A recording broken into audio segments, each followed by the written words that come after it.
ರೇಣುಕಾಸ್ವಾಮಿ ಕೊಲೆ ಕೇಸ್ ಆರೋಪಿಗಳಿಗೆ ಇದೀಗ ಸಿಹಿ ಸುದ್ದಿ ಸಿಕ್ಕಂತಾಗಿದೆ. 5 ಆರೋಪಿಗಳಿಗೆ ರಿಲೀಫ್ ನೀಡಿದ ನ್ಯಾಯಾಲಯ. ರೇಣುಕಾಸ್ವಾಮಿ ಕೊಲೆ ಕೇಸ್ ಆರೋಪಿಗಳಿಗೆ ಸಿಹಿ ಸುದ್ದಿ. 5 ಆರೋಪಿಗಳಿಗೆ ರಿಲೀಫ್ ನೀಡಿದ ನ್ಯಾಯಾಲಯ. ಜಾಮೀನು ರದ್ದು ಕೋರಿ ಪ್ರಾಸಿಕ್ಯೂಷನ್ ಸಲ್ಲಿಸಿದ್ದ ಅರ್ಜಿ ವಜಾ ಆಗಿದೆ.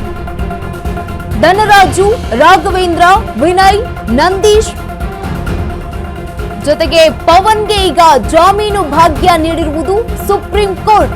ಈ ಎಲ್ಲ ಆರೋಪಿಗಳಿಗೆ ಆದೇಶವನ್ನ ಎತ್ತಿ ಹಿಡಿದ ಹೈಕೋರ್ಟ್ ನ್ಯಾಯಮೂರ್ತಿ ಎಸ್ ರಾಚಯ್ಯ ಪೀಠ. ರೇಣುಕಾಸ್ವಾಮಿ ಕೊಲೆ ಕೇಸ್ ಆರೋಪಿಗಳಿಗೆ ಇದೀಗ ಸಿಹಿ ಸುದ್ದಿ. 5 ಆರೋಪಿಗಳಿಗೆ ರಿಲೀಫ್ ನೀಡಿದ ನ್ಯಾಯಾಲಯ. ಜಾಮೀನು ರದ್ದು ಕೋರಿ ಪ್ರಾಸಿಕ್ಯೂಷನ್ ಸಲ್ಲಿಸಿದ್ದ ಅರ್ಜಿ ಈಗ ವಜಾ ಆಗಿದೆ. ಧನರಾಜು ಹಾಗೆ ರಾಘವೇಂದ್ರ, ವಿನಯ್ ಜೊತೆಗೆ ನಂದೀಶ್ ಜೊತೆಗೆ ಮತ್ತೋರ್ವ ಆರೋಪಿ ಪವನ್ಗೆ ಜಾಮೀನು ಭಾಗ್ಯ ನೀಡಿರುವುದು ಸುಪ್ರೀಂ ಕೋರ್ಟ್. ಆದೇಶವನ್ನ ಎತ್ತಿ ಹಿಡಿದ ಹೈಕೋರ್ಟ್ ನ್ಯಾಯಮೂರ್ತಿ ಎಸ್ ರಾಚಯ್ಯ ಪೀಠ. ಇದೀಗ ರೇಣುಕಾಸ್ವಾಮಿ ಕೊಲೆ ಕೇಸ್ ಆರೋಪಿಗಳಿಗೆ ಸಿಹಿ ಸುದ್ದಿ ಸಿಕ್ಕಿರುವುದು. 5 ಆರೋಪಿಗಳಿಗೆ ರಿಲೀಫ್ ನೀಡಿರುವಂತದ್ದು ನ್ಯಾಯಾಲಯ. ಜಾಮೀನು ರದ್ದು ಕೋರಿ ಪ್ರಾಸಿಕ್ಯೂಷನ್ ಸಲ್ಲಿಸಿದ್ದ ಅರ್ಜಿ ಈಗ ವಜಾ ಆಗಿದೆ.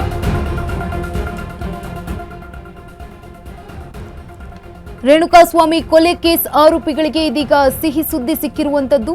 5 ಆರೋಪಿಗಳಿಗೆ ರಿಲೀಫ್ ನೀಡಿರುವಂತದ್ದು ನ್ಯಾಯಾಲಯ, ಸುಪ್ರೀಂ ಕೋರ್ಟ್. ಜಾಮೀನು ರದ್ದು ಕೋರಿ ಪ್ರಾಸಿಕ್ಯೂಷನ್ ಸಲ್ಲಿಸಿದ್ದ ಅರ್ಜಿ ಈಗ ವಜಾ ಆಗಿರುವಂತದ್ದು. ಧನರಾಜ್ ಹಾಗೆ ರಾಘವೇಂದ್ರ, ವಿನಯ್, ನಂದೀಶ್ ಹಾಗೆ ಪವನ್ ಆರೋಪಿಗಳಿಗೆ ಈಗ ಜಾಮೀನು ಭಾಗ್ಯ ನೀಡಿರುವಂತದ್ದು ಸುಪ್ರೀಂ ಕೋರ್ಟ್. A5 ನಂದೀಶ್ ರೇಣುಕಾಸ್ವಾಮಿಯ ಮೇಲೆ ಹಲ್ಲೆ ಮಾಡಿದ್ರು ಅನ್ನುವಂತಹ ಆರೋಪ ಇದೆ. ಜೊತೆಗೆ ಧನರಾಜ್ ಕರೆಂಟ್ ಶಾಕ್ ಕೊಟ್ಟಿದ್ರು ಅನ್ನುವಂತಹ ಆರೋಪ ಕೂಡ ಅವ್ರ ಮೇಲೆ ಬಂದಿತ್ತು.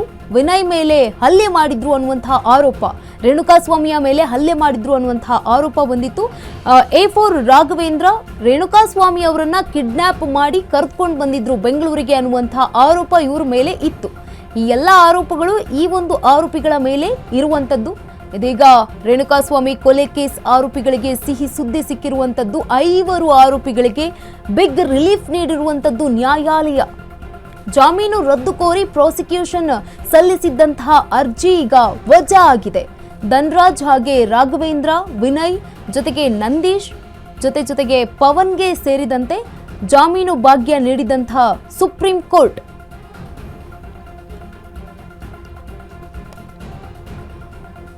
ರೇಣುಕಾಸ್ವಾಮಿ ಕೊಲೆ ಕೇಸ್ ಸಂಬಂಧಪಟ್ಟಂತೆ ಇದೀಗ 5 ಆರೋಪಿಗಳಿಗೆ ಬಿಗ್ ರಿಲೀಫ್ ಅನ್ನ ನೀಡಿರುವಂತದ್ದು ನ್ಯಾಯಾಲಯ.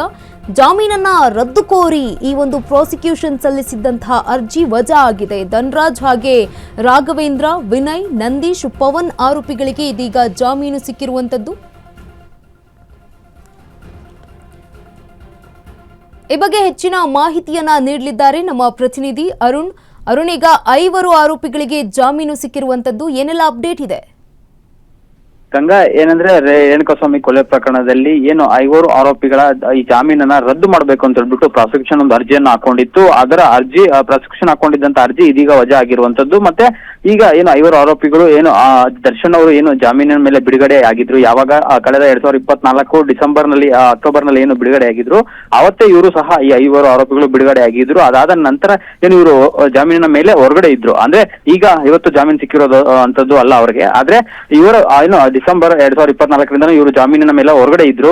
ಸೊ ಹಾಗಾಗಿ ಇವರ ಜಾಮೀನನ್ನ ರದ್ದು ಮಾಡ್ಬೇಕಂತ ಹೇಳ್ಬಿಟ್ಟು ಪ್ರಾಸಿಕ್ಯೂಷನ್ ಏನು ಹೈಕೋರ್ಟ್ಗೆ ಹೋಗಿತ್ತು. ಆದ್ರೆ ಪ್ರಾಸಿಕ್ಯೂಷನ್ ಗೆ ಹೋದಂತ ಸಂದರ್ಭದಲ್ಲಿ ಹೈಕೋರ್ಟ್ ಇದೀಗ ಪ್ರಾಸಿಕ್ಯೂಷನ್ ಅವರ ಅರ್ಜಿಯನ್ನ ವಜಾ ಮಾಡಿರುವಂತದ್ದು. ಯಾಕಂದ್ರೆ 2025 ಆಗಸ್ಟ್ 14 ದರ್ಶನ್ ಅವರ ಜಾಮೀನು ರದ್ದಾಗಿತ್ತು. ಅದಾದ ನಂತರ ಇವರನ್ನು ಸಹ ಏನು ಜೈಲಿಗೆ ಕಳಿಸಬೇಕು. ಯಾಕಂದ್ರೆ ಇತರ ಆರೋಪಿಗಳು ಸಹ ಇವರು ಏನಿದ್ದಾರೆ ಇವರು ಸಹ ಒಂದು ಪ್ರಕರಣದ ಮೇಲೆ ಪ್ರಭಾವನ ಬೀರ್ತಾರೆ, ಮತ್ತೆ ಸಾಕ್ಷಿಗಳಿಗೆ ಬೆದರಿಕೆ ಆಗ್ತಾರೆ ಅಂತ ಹೇಳ್ಬಿಟ್ಟು ಪ್ರಾಸಿಕ್ಯೂಷನ್ ವಾದ ಆಗಿತ್ತು. ಆದ್ರೆ ಈಗ ಇವತ್ತು ಪ್ರಾಸಿಕ್ಯೂಷನ್ ಏನು ಕಳೆದ ಆಗಸ್ಟ್ ನಲ್ಲಿ ಏನೋ ಒಂದು ಅರ್ಜಿಯನ್ನ ಸಲ್ಲಿಸಿತ್ತು. ಆ ಒಂದು ಅರ್ಜಿಯ ತೀರ್ಪು ಇವತ್ತು ಪ್ರಕಟ ಆಗಿರುವಂತದ್ದು. ಅಂದ್ರೆ ಈ ಒಂದು ವಿಚಾರದಲ್ಲಿ ಕೆಲವೊಂದಷ್ಟು ಕಾನೂನು ಏನಿದೆ ಅದರ ಪ್ರಕಾರ ಮಾತ್ರ ನಾವು ಹೈಕೋರ್ಟ್ ನಡ್ಕೊಳ್ಳುತ್ತೆ ಅಂತ ಹೇಳ್ಬಿಟ್ಟು ಸಹ ಒಂದು ಕೋರ್ಟ್ ಹೇಳಿರುವಂತದ್ದು. ಆ ನಿಟ್ಟಿನಲ್ಲಿ ಸದ್ಯಕ್ಕೆ ಏನು ಜೈಲು ಪಾಲು ಆಗುವಂತಹ ಭೀತಿಯಲ್ಲಿದ್ದ ಈ 5 5 ಆರೋಪಿಗಳಿಗೆ ಒಂದು ರಿಲೀಫ್ ಸಿಕ್ಕಿರುವಂತದ್ದು. ಆದ್ರೆ ಆ ದರ್ಶನ್ ಮತ್ತೆ ಇತರ ಪವಿತ್ರ ಗೌಡ ಇರ್ಬೋದು ಎಲ್ಲರೂ ಸಹ ಈಗ ಜೈಲಲ್ಲೇ ಇರುವಂತದ್ದು. ಅವರು 1 ವರ್ಷದವರೆಗೂ ಟ್ರಯಲ್ ಅನ್ನ ಎದುರಿಸಬೇಕಾಗುತ್ತೆ. ಆದ್ರೆ ಈ ಆರೋಪಿಗಳೇನಿದ್ದಾರೆ ಸೊ ಇವ್ರಿಗೆ ಈಗ ಏನು ಇವರ ಒಂದು ಜಾಮೀನನ್ನ ರದ್ದು ಮಾಡ್ಬೇಕು ಅಂತ ಹೇಳಿ ಒಂದು ಪ್ರಾಸಿಕ್ಯೂಷನ್ ಏನು ಹೈಕೋರ್ಟ್ಗೆ ಹೋಗಿತ್ತು. ಅವರ ಅರ್ಜಿಯನ್ನ ಈಗ ವಜಾ ಮಾಡಿರುವಂತದ್ದು. ಮುಂದಿನ ದಿನಗಳಲ್ಲಿ ಏನಾದ್ರೂ ಪ್ರಾಸಿಕ್ಯೂಷನ್ ಈ ಒಂದು ಹೈಕೋರ್ಟ್ ನ ಒಂದು ಆದೇಶ ಏನಿದೆ ಸೊ ಅದನ್ನ ಪ್ರಶ್ನೆ ಮಾಡಿ ಒಂದು ಸುಪ್ರೀಂ ಕೋರ್ಟ್ಗೆ ಏನಾದ್ರೂ ಮೇಲ್ಮನವಿಯಲ್ಲಿ ಸಲ್ಲಿಸ್ತಾರ ಅನ್ನೋದನ್ನ ಸದ್ಯಕ್ಕೆ ಕಾದ್ ನೋಡ್ಬೇಕಾಗುತ್ತೆ. ಆದ್ರೆ ಇವು 5 ಆರೋಪಿಗಳೇನಿದ್ದಾರೆ ಅವರು 2024ರಿಂದಲೂ ಸಹ ಜಾಮೀನಿನ ಮೇಲೆ ಹೊರಗಡೆನೆ ಇದ್ರು. ಅಂದ್ರೆ ಪ್ರತಿದಿನ ಟ್ರಯಲ್ ಏನ್ ಯಾವ ದಿನಾಂಕದಂದಿರತ್ತೆ ಆ ದಿನಾಂಕದಿಂದ ಕೋರ್ಟ್ಗೆ ಅವ್ರು ಹಾಜರಾಗ್ತಾ ಇದ್ರು. ಮತ್ತೆ ದರ್ಶನ್ ಮತ್ತೆ ಪವಿತ್ರ ಗೌಡ ಮತ್ತೆ ಇತರ ಆರೋಪಿಗಳು ಯಾರಿದ್ದಾರೆ ಸೊ ಅವರು ವಿಡಿಯೋ ಕಾನ್ಫರೆನ್ಸ್ ಮೂಲಕ ಒಂದು ಪರಪ್ನಗರ ಜೈಲಿನಿಂದ ಒಂದು ಟ್ರಯಲ್ಗೆ ಹಾಜರಾಗ್ತಾ ಇರುವಂತದ್ದು. ಗಂಗಾ ಧನ್ಯವಾದ ಅರುಣ್ ತಮ್ಮೆಲ್ಲ ಮಾಹಿತಿಗಾಗಿ.